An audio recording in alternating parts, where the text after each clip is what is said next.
السلام علیکم ورحمۃ اللہ وبرکاتہ۔ بسم اللہ الرحمن الرحیم۔ عمرو بن ابسہ کہتے ہیں کہ میں نبی کریم رؤوف الرحیم صلی اللہ علیہ وآلہ وسلم کے پاس مکہ میں آپ کی نبوت کے ابتدائی زمانے میں گیا۔ میں نے پوچھا آپ صلی اللہ علیہ وآلہ وسلم کیا ہیں؟ حضور نبی کریم رؤوف الرحیم صلی اللہ علیہ وآلہ وسلم نے فرمایا میں نبی ہوں۔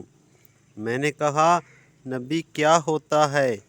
حضور نبی کریم رؤوف الرحیم صلی اللہ علیہ وآلہ وسلم نے فرمایا مجھے اللہ تعالیٰ نے اپنا رسول بنا کر بھیجا ہے۔ میں نے پوچھا کیا پیغام دے کر اس نے آپ کو بھیجا ہے؟ آپ صلی اللہ علیہ وآلہ وسلم نے فرمایا مجھے اللہ تعالیٰ نے اس غرض سے بھیجا ہے کہ میں لوگوں کو صلہ رحمی کی تعلیم دوں، بت پرستی ختم کر دی جائے، اللہ کی توحید اختیار کی جائے اور اس کے ساتھ کسی کو شریک نہ کیا جائے۔ یہ حدیث بھی نبی کریم رؤوف الرحیم صلی اللہ علیہ وآلہ وسلم کی دعوت کی بنیادی باتیں بتاتی ہے۔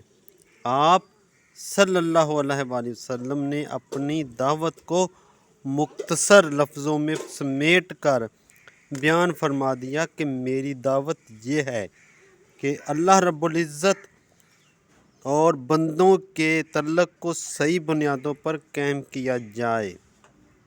بندے اور اللہ رب العزت کے تعلق کی صحیح بنیاد توحید ہے، یعنی اللہ رب العزت کے اقدار میں کسی کو شریک نہ کیا جائے اور صرف اسی کی عبادت کی جائے، صرف اسی کی اطاعت کی جائے۔ انسانوں کے درمیان صحیح تعلق کی بنیاد مساوات، مرحمت، مہربانیوں، حسن سلوک کرنا ہے، یعنی یہ کہ تمام انسان ایک ماں باپ کی اولاد ہیں اور واقعتاً یہ سب آپس میں بھائی ہیں، حقیقی بھائی۔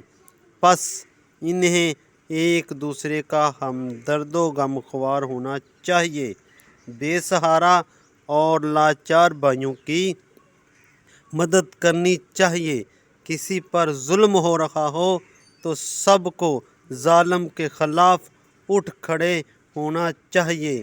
کوئی اچانک کسی آفت کے چکر میں آ جائے تو ہر ایک کے دل میں ٹھیس اٹھنی چاہیے اور اسے آفت سے نکالنے کے لیے دوڑ پڑنا چاہیے۔